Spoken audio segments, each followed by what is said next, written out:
Hi, I'm Nora, and today on Imagination Activation, we will be turning stories into plays.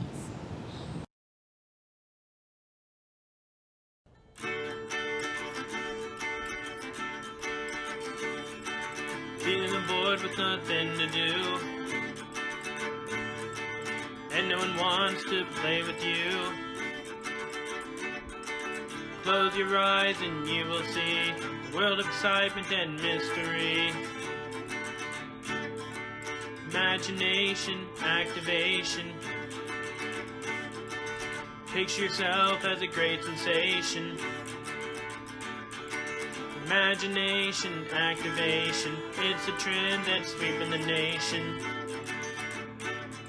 Pretend you're a robot or even a frog.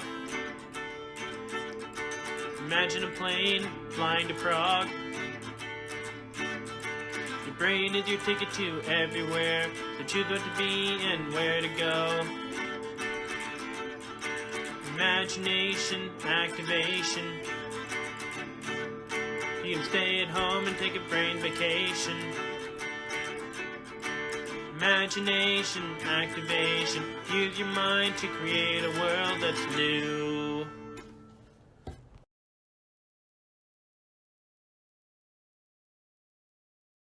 Welcome back to Imagination Activation. My name is Erin. What we're going to be doing today is taking a story and turning it into a play. Well, what do I mean when I say a play? A play is a story that's acted out in front of an audience. Now, sometimes that might be a huge audience, like if you see a play on Broadway in New York. Or it could be a play that you do in your living room or your own backyard, and your audience is your family or your friends. So anytime we take a story and we act it out in front of an audience, we call that a play. Almost any story can be turned into a play.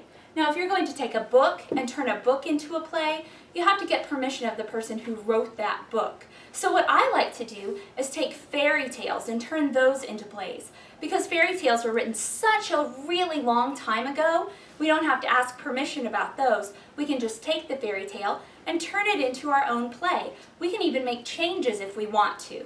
So that's what we're going to be doing today. We are going to take a fairy tale and turn it into a play. So when we're doing a play, there are a lot of things we have to think about. One of the things we have to think about are all the different jobs for the people in the play. If you see a play on Broadway, or if you see a play at your school, you see the actors performing, but there are a lot of other people who are involved in making that play happen. Well, today we're going to focus on 3 important jobs associated with doing a play. One of the most important people when we're doing a play is the director. Places and action! The director is in charge of telling everybody where to go and what to do, and the director also helps coordinate those people who are working behind the scenes. The next person we want to talk about is the actor. The actor is the person who actually acts out the story in front of the audience. Do we have any actors here today?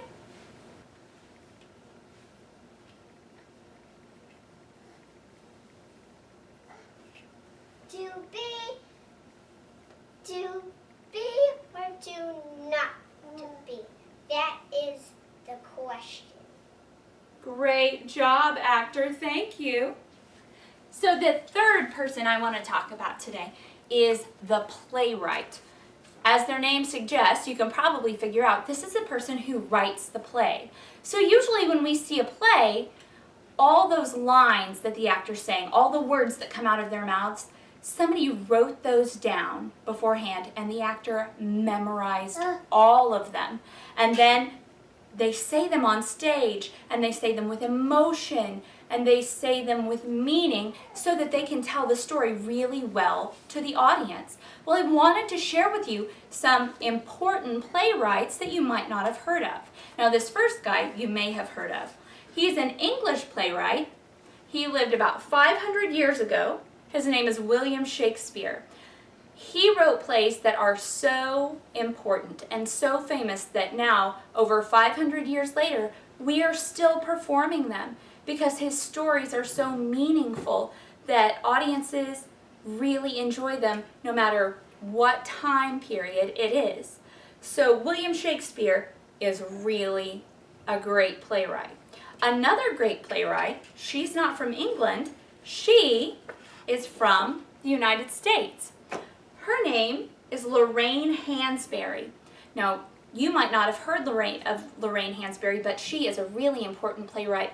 Probably her most famous play was called A Raisin in the Sun. She's also the first African-American playwright to have her play performed on Broadway. And Broadway is like the biggest, most important place in the United States you can have a play performed. So that's Lorraine Hansberry. Another important playwright, his name is August Wilson. Probably his most famous play was a play called Fences. But August Wilson won the Pulitzer Prize for playwriting, and that's a big, important award, probably the most important award a playwright can win, and he won it twice. And there's actually a famous theater on Broadway named the August Wilson Theater. Our last playwright, she's still alive and still writing. She's actually fairly young still. Her name is Sarah Ruhl, and she's won a lot of different awards for playwriting. She hasn't won the Pulitzer yet, but she has won a lot of awards for playwriting. And what Sarah Ruhl does is a lot like what we're going to do today. Sometimes she'll take an old story like a Greek myth, and she'll rewrite it and make it a modern play. And that's what we're going to do today. We're taking an old story. We're going to take a fairy tale. We're going to take Little Red Riding Hood, and we are going to turn Little Red Riding Hood into a play. And I think we'll probably make some changes to it along the way. So right now, why don't you take a music break with Mr. Gillis, and when you come back, we're going to start putting our play together. This song we're going to use the tune of I'm a Little Teapot. It's a song everybody knows. It's a simple nursery rhyme. So I'm just going to play it through once, just in case you forgot, and then I'll play it and sing it at the same time. But let's move it so where you can see my hands playing the piano. I'm a little teapot, short and stout. Here is my handle, here is my spout. When I get all steamed up, hear me shout. Tip me over and pour me out. Now this is going to be a bit trickier because we're fitting a lot of words into this song. So we're going to take the song a little bit slower than we just did whenever we sang it the normal way, the nursery rhyme way. So here's going to be again with voice and piano.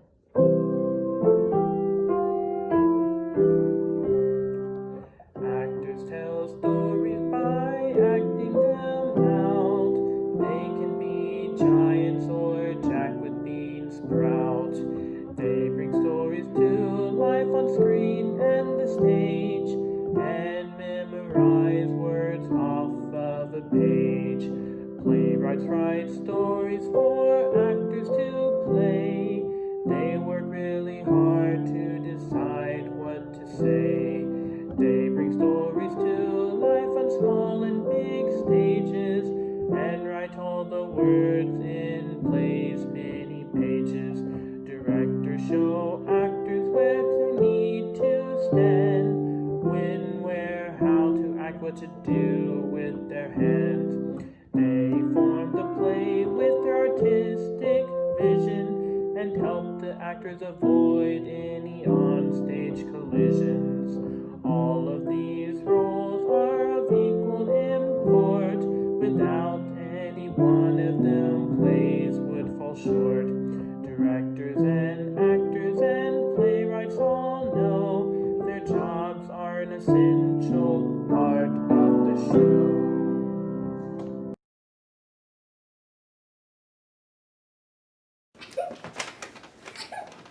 When we turn a story into a play, there are a few steps that we need to follow. The first thing we need to do is figure out who our characters are. So characters are the people in the story. In Little Red Riding Hood, we have 5 main characters. We have Little Red Riding Hood, her mama, the wolf, grandma, and the woodsman that comes in at the end and saves the day. So we only have 3 actors. We have Hallie, me, and Nora. But we have 5 parts. Well, that's not a big problem. What we'll do is have some of the actors play more than one part. So Hallie will play Little Red Riding Hood. I'm going to play Grandma and the Woodsman, and Nora is going to play Mama and the Big Bad Wolf. So don't worry if you're trying to do your play and you don't have enough actors for all the characters in the story. That's no big deal. You can play more than one part, but when you do that, here's what I need you to keep in mind. You've got to let your audience know that you're switching from one character to another. So you can do that in several different ways. First off, you can use costumes. So maybe you put a hat on for one character and take it off and put on a cloak for a different character. You can also change your voice. So if you're playing Red Riding Hood, you probably want to have kind of a high voice because she's a little girl. But if you're playing the Big Bad Wolf, you want a big deep voice because he's a big scary wolf. The way you use your body changes depending on the character too. So Little Red Riding Hood, you're going to want to make yourself seem smaller because she's small. But for the wolf, you want to look big and scary, like you could gobble somebody up in one bite. So if you'll use all of those things and change them when you switch characters, that will help your audience be able to follow along with the story. So the story, that's step number 2. We really have to think about our story when we're doing a play. Now, you can write all of your lines down beforehand like a playwright and memorize them so that you really know 100% exactly what you're going to say when you are acting out your story. Or you can do what we're going to do today. We're improvising a little bit because Hallie, Nora, and I have read Little Red Riding Hood together several times. So we know the story, we know the characters, we know what's supposed to happen. So we're going to talk about the big things we need to have happen before we act it out, and then we're going to make sure that we include all of those events in our story. Now, every time you act out a story, you want to make sure that your story has a problem and that that problem gets solved by the end of the story. We can solve the problem in a way that ends with a happy ending, or the problem can be solved in a way that gives a sad ending.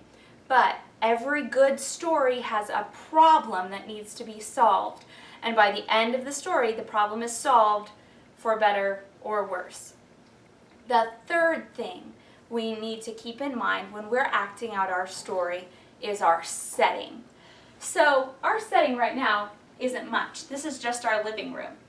So if we want to make it look like the story of Little Red Riding Hood, we have to think about all the places Little Red Riding Hood goes in that story. So she starts out at her house, and then she goes through the what? Wood. Through the woods, that's right. And then she winds up at whose house? Grandma. Then she winds up at Grandma's house. So how are we going to make our living room change from one place to another? Well, we don't have to bring in lots and lots of furniture. That's not necessary. All we need is a little bit of something that will show the audience that we're switching locations. So maybe when it's Little Red Riding Hood's house, maybe Little Red Riding Hood can sit on this bench, sit Red, and her mama can talk to her. Okay? And that's enough to show us they are inside, they're at a house. Now, when we switch to the woods, jump up. When we switch to the woods, we'll just move this off. And if we had some flowers or some leaves or something, we could hang those up to be the woods, but we wouldn't have to do that.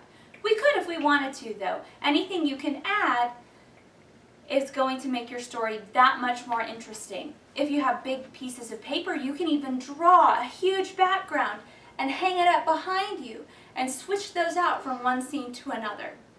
So for the woods, we don't really have to have anything if we don't want to. It would be enough for our characters to say something about, It's really nice here in the woods today, and that's going to let our audience know exactly where we are. So the last place that we have to be is in Grandma's house. Well, we have this handy bench. We're going to use it to be Grandma's house too, only we'll change things. We'll put it in a different place, and we can put a pillow on it so that when Grandma gets into her bed, it looks a little bit different than it did when it was in Little Red Riding Hood's living room. So when you're acting out your play, you need to remember who are your characters, what's your story, and what is your setting.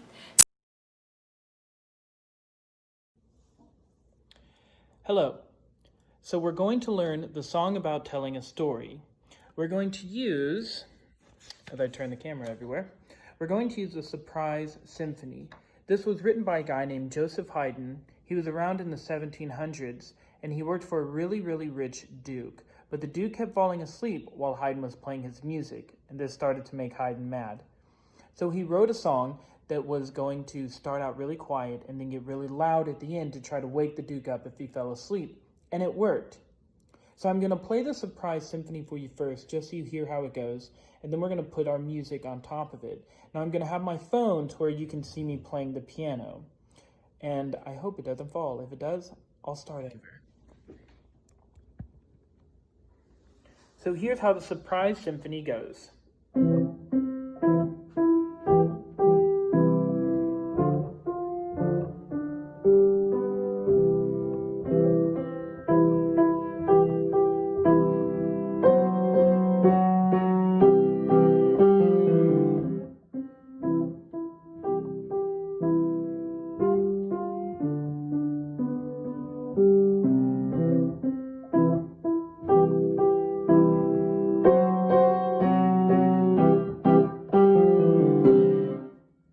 So that's how the Surprise Symphony goes. Now we're going to use that melody and we're going to put our words on top of it.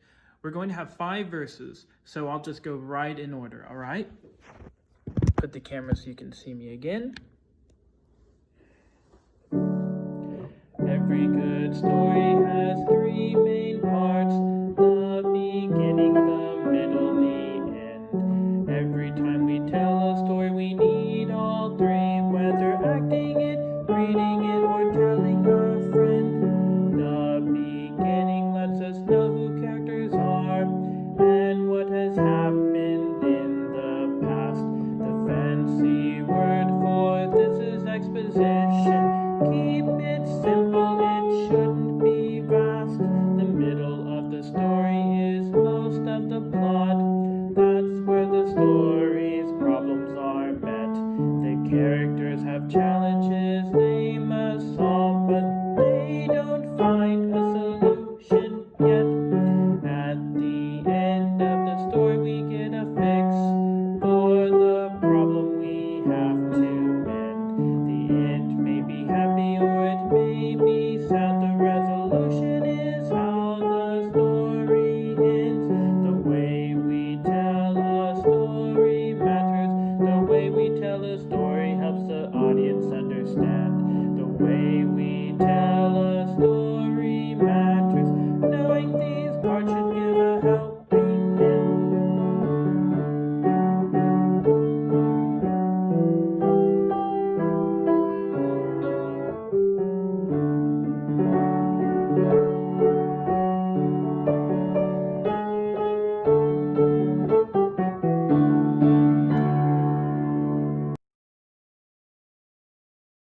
Okay, the last thing you need to really think about when you're going to do your play is costumes. Now, not all of us have a whole bunch of costumes just lying around our house, but that doesn't mean we can't have costumes for our characters. We can just use things that we already have at home. So our Little Red Riding Hood's costume is this blanket. She's just using this blanket as her Red Riding Hood, and the audience will understand who she's supposed to be. When Mama gives her the basket of goodies, we couldn't find a basket, but we did have this cool bowl with a neat handle that makes it easy to carry.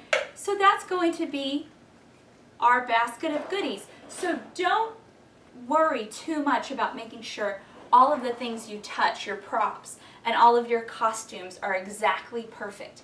They don't have to be. Your audience wants to understand your story, and they're willing to understand if you've got one thing pretending that it's another thing. We have decided to make one big change to our story. Instead of having Little Red Riding Hood have to worry about a big bad wolf, we thought it would be way more fun if she had to worry about a big bad dragon, because we just really like dragons. So don't feel like you have to do the story exactly the way it was written. You can make changes if you want to. You also don't feel like you have to do Little Red Riding Hood. You can turn any story you want into a play. All you have to do is remember your characters, your story, and your setting, and make sure that you're getting all of those through to your audience. So we thought maybe you would like to see a little bit of our Little Red Riding Hood. Little Red Riding Hood, bring this basket of goodies to your grandmother. She isn't feeling well. Yes, Mama. You'll have to cut through the woods, so don't talk to any strangers, and be sure you're aware of that sneaky dragon. Yes, Mama.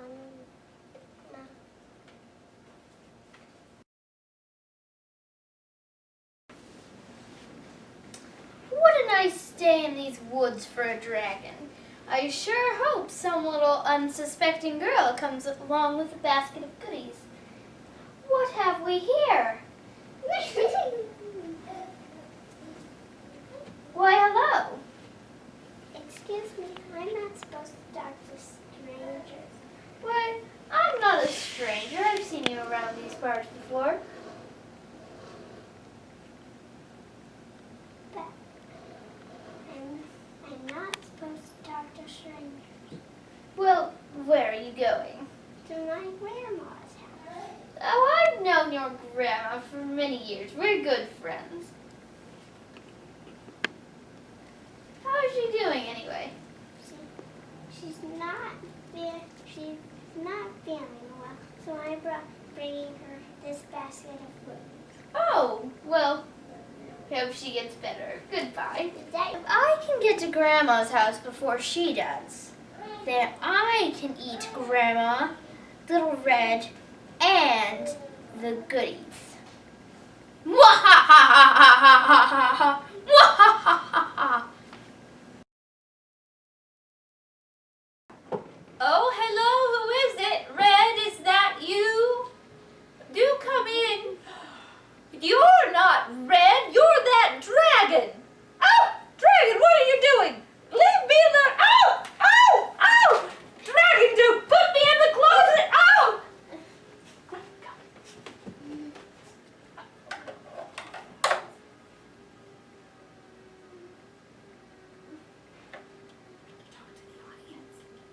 Now that I look like Grandma, Red will think I am Grandma, and I can eat her! Mwahahaha!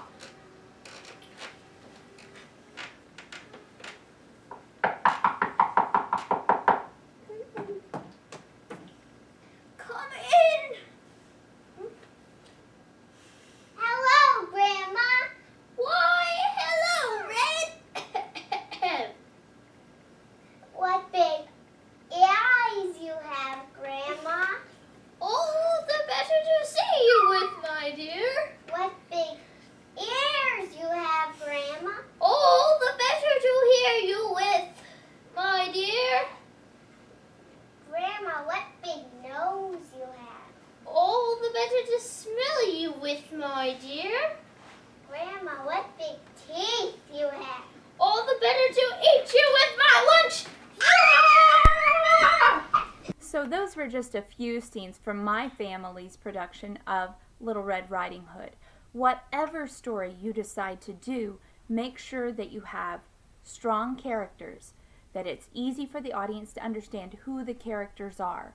You can do that by using your voice to show who the character is, by using your body, how you stand and how you move to help show what kind of character that character is, and also with costumes. So even if it's not a fancy costume, even if it's just a Red Riding Hood cape made out of a blanket, it helps the audience understand who each person is in the play.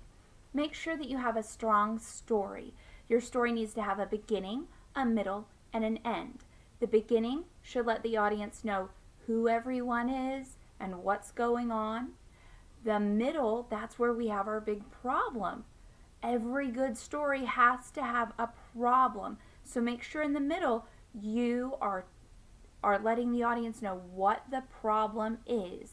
And then we have an end. And at the end, that's where our problem gets resolved. It gets fixed. We have a solution to our problem.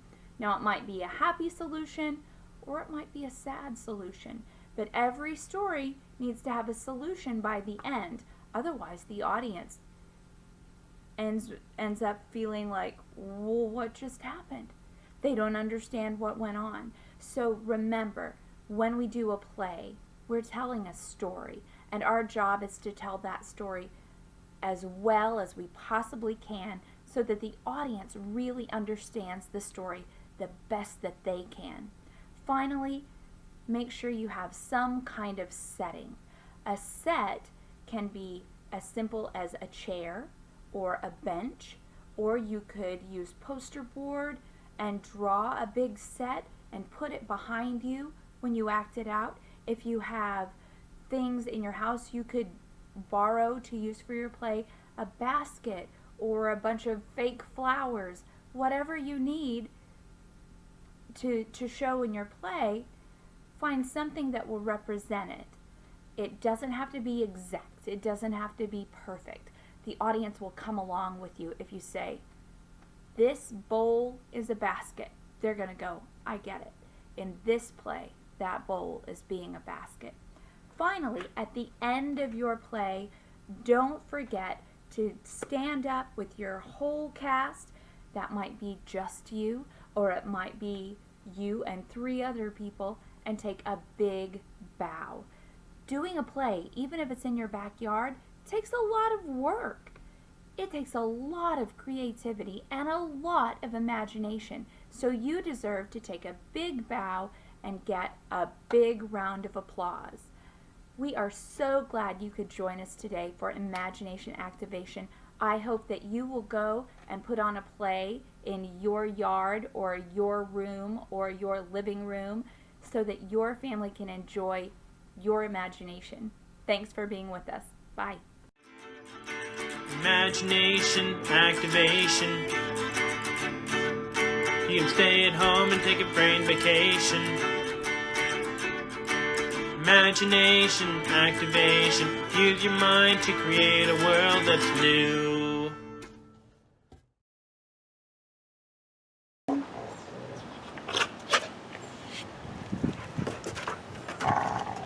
Oh, Grandma, you must be locked in a closet. Help, oh, help! And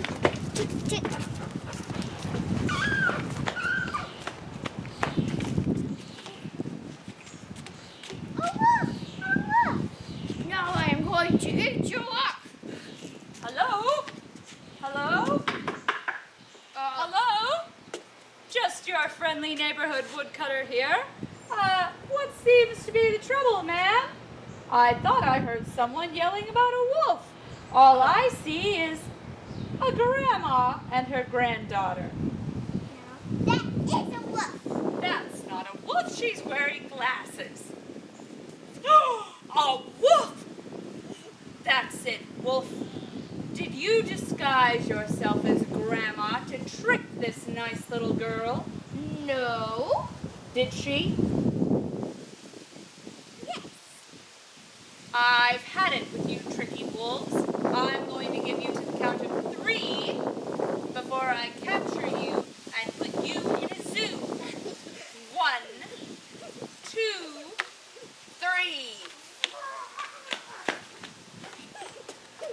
nice day, ma'am.